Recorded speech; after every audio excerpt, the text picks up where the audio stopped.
Oi, meus queridos, como vocês estão? A gente está iniciando aqui mais uma videoaula, tá? Essa é a aula de biologia para o segundo ano, sobre as angiospermas. E aqui quem fala é a professora Suzana. Coloquei aqui minha cara grandinha aqui para falar com vocês, certo? Tô morrendo de saudade. Essa aula especial aí para o nosso período de quarentena, mas também vai estar disponível para que vocês possam acessar em outros momentos, tá bom? A gente vai falar sobre angiospermas hoje. Eu vou ficar pequenininha aqui no canto, certo? E a gente vai começar. Eu dividi essa aula em 4 etapas, porque o assunto é muito grande, tá? Para que você estude a primeira etapa, dá uma pausazinha, um descanso de 5 minutinhos, volta novamente para a próxima etapa e por aí vai, tá bom? Então vamos começar aqui, né? As angiospermas, elas são plantas com sementes, certo? E essas sementes são protegidas com frutos. Então nós temos aqui duas coisas muito importantes: sementes e frutos, né? Por que as angiospermas, né, se chamam angiospermas? O que tem a ver com essa característica? Se a gente for ver a questão da palavra, angio significa urna, certo? E esperma significa semente. Então, as angiospermas são plantas em que suas sementes estão dentro de urnas. No caso, as sementes estão dentro de frutos. Elas são plantas protegidas, tá? Então, quando a gente vai ver a questão taxonômica desse grupo, ele se enquadra aqui no filo Magnoliophyta, tá? O filo Magnoliophyta, como a gente pode ver aí, são plantas, né, que têm descendência comum. Então, elas são consideradas monofiléticas, embora ela seja muito diversa. Porque, por exemplo, eu posso pegar uma erva que eu uso para fazer um chá. Ela vai ser uma angiosperma, algumas, né? A grande parte dela vai ser angiospermas. Eu posso ver, por exemplo, o capim, né? Uma grama, pode ser uma angiosperma. E, em contrapartida, eu também posso ter árvores de grande porte, posso ter um coqueiro, eu posso ter uma mangueira, né? A planta da mangueira, a árvore aqui da manga. Então ela é um grupo bem diversificado, mas ela se enquadra aqui nesse filo Magnoliophyta. E elas também podem ser classificadas, né? Uma classificação não taxonômica, não filogenética, que é a questão das fanerógamas, né? As fanerógamas, elas são plantas que elas produzem, né, as sementes, e então elas se enquadram aí num grupo, né, especial, que a gente vai ver aqui, ó, plantas com sementes também são chamadas de fanerograma. Ai, meu Deus. Trava a língua, que eu sempre falo, né? Vocês estão aí com saudade de eu engasgando? Pois bem, já tem uma amostra. E aí a gente começa aí com esse cladograma, certo? Essa linha do tempo do desenvolvimento das plantas. Então a gente começa aqui, né, com esse serzinho, que é o ancestral. Então o ancestral é aquele primeiro organismo que deu origem ao grupo das plantas, certo? Então a gente tem o quê? A alga verde, a gente tem as clorófitas como ancestral comum, certo? De todas as plantas. Então as algas a gente já viu, elas são do reino protoctista, né? Elas são seres fotossintetizantes, mas elas não têm tecido. Então isso é muito importante, né? Elas não são consideradas, elas não têm um embrião, por exemplo, tá? Então, quando as algas verdes, elas se modificam, um grupo se modifica e adquire um embrião multicelular e adquire estruturas como o arquegônio e o anterídeo, que são estruturas reprodutivas masculinas e femininas, né? ela começa a seguir então para uma outra linha evolutiva, que é a linha das plantas terrestres. Ela começa a ganhar o ambiente terrestre e daí é que a gente vem com as embriófitas. Embriófita é o nome dado para todas as plantas terrestres, certo? De briófita a angiosperma, e elas possuem embrião multicelulado, que é aquele embrião que veio da mãe, né? A gente chama que é um embrião matotrófico, porque ele recebe, né, uma certa alimentação, a parte nutritiva da planta mãe. Então, é um cuidado especial, diferente, que as plantas vão ter, certo? Por isso que elas são um grupo diferente das algas. E daí a gente vê que logo quando surge, vem as briófitas, que a gente já estudou, plantas bem simples, como os musgos, passam desapercebidas pela gente, porque elas têm 2 centímetros. Né? Elas são aquele lodo que a gente não quer, né? Na calçada ou no telhado, né? Também fica nas paredes dos muros das casas, né? Então, nem sempre a gente olha as briófitas com bons olhos, mas as briófitas são muito importantes, certo? No ecossistema.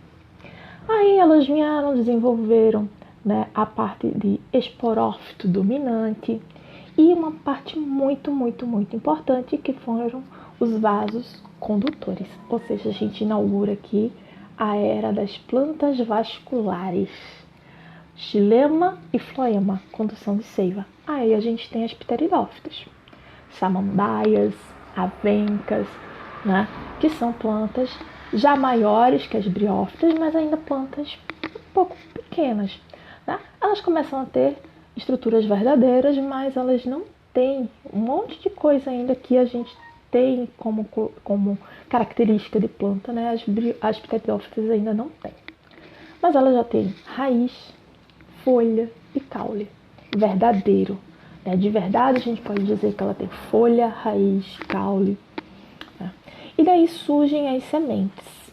A gente inaugura o grupo das fanerógamas. Toda vez eu falo errado o nome, mas é como estava escrito lá no primeiro slide, tá?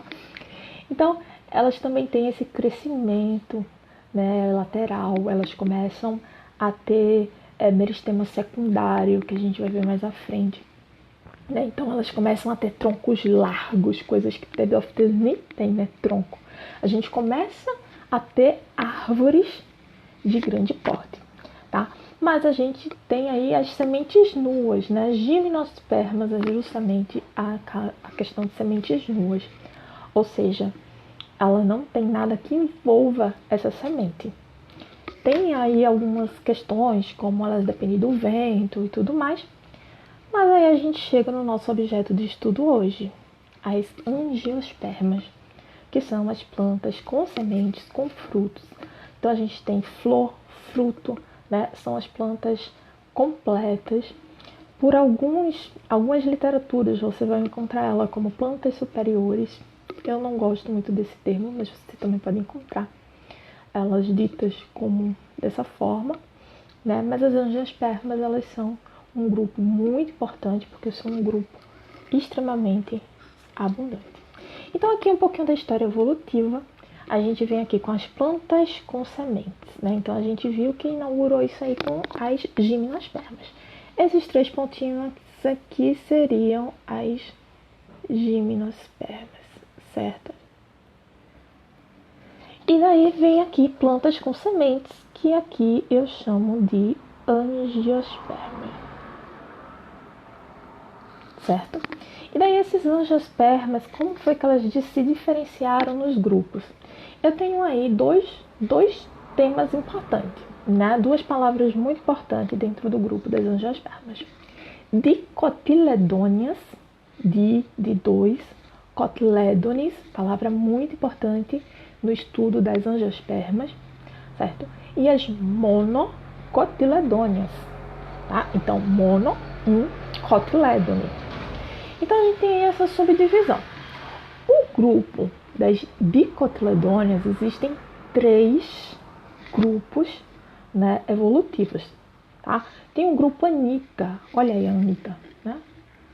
Show das Poderosas, Anitta tá muito velho, né? Eu esqueci o veneno, não sei. Eu esqueci a música de Anitta. Tudo bem. Sou professora de biologia, né? Não sou dançarina de funk. Então, o grupo Anitta também vocês podem ver variações do nome como o grupo Ana. Cada letrinha, ela significa um grupo de plantas diferentes, certo? Como, por exemplo, o N, que é uma das mais conhecidas, é a ninféia. As ninféias, elas são plantas aquáticas, elas ficam sobre a água, certo? Se você for lá no Parque Dois Irmãos, se você for ver aquele lago enorme que tem lá no meio, você vai ver várias plantas, né, que elas ficam sobre a água, que elas colocam uma flor branca. Aquela dali é uma ninféia, certo? Que faz parte aí desse grupo Anitta, ou grupo Ana. Temos as magnoliídeas, né? Magnólias, olha que lindas.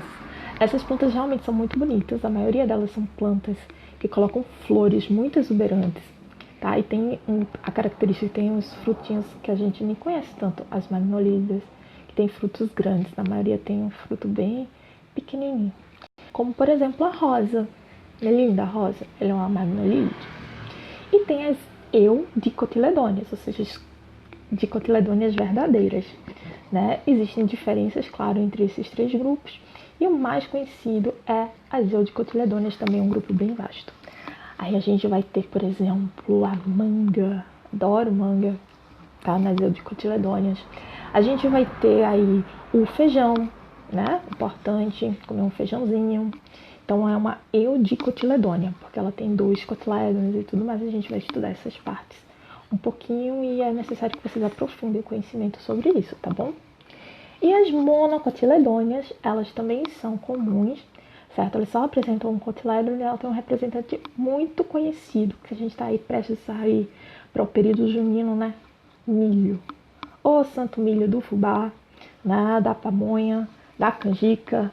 Então, o milho é uma monocotiledônea, tá certo? Então, se liguem nesses nomes aqui, nessas classificações. Professora, não decora esses nomes. Filho, faz assim, meu querido. Aprende que di é 2, mono é 1. Não é muito difícil, né? Di, 2, mono, 1. Beleza. Cotiledone. Cotiledone é uma folha especial presente apenas em angiospermas. Tá? Então aí você vai dar aquele grau no seu estudo, anota isso como dica e tudo mais, porque daí você vai memorizando. Biologia tem muito nome e não adianta decorar, porque daí ele não traz significado para você e você pode lidar com esse nome em outro termo e daí vai confundir sua cabeça, porque, enfim, é bom que você aprenda. Mono, 1, di, 2, cotilédones, folhas especiais presentes na semente, tá bom? Então, o que a gente tem de novidade evolutiva? A gente tem aí as flores, né? Não está presente em nenhum outro grupo, né? O mais próximo a uma flor que a gente viu em grupos anteriores são nas gimnospermas o estróbilo, né? Mas é só similar, não é uma flor, né? O fruto, que é muito importante, porque envolve aí a semente, né? E a ajuda de animais para a polinização e para a dispersão da semente. O que tem de novidade evolutiva? Como é que a gente pode resumir a novidade evolutiva das angiospermas? Ela adquiriu a característica, ela fez o curso de administração. Redes, por favor, não fique com raiva. Mas as angiospermas, elas fizeram um curso de administração, certo? E elas se especializaram no marketing e na prestação de serviço.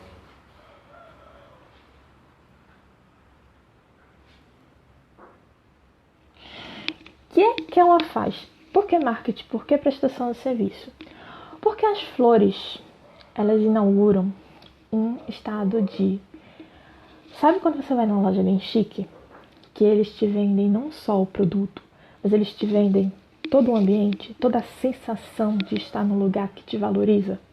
Pronto. Antes da administração pensar em tudo isso, as flores elas já faziam isso. Tá?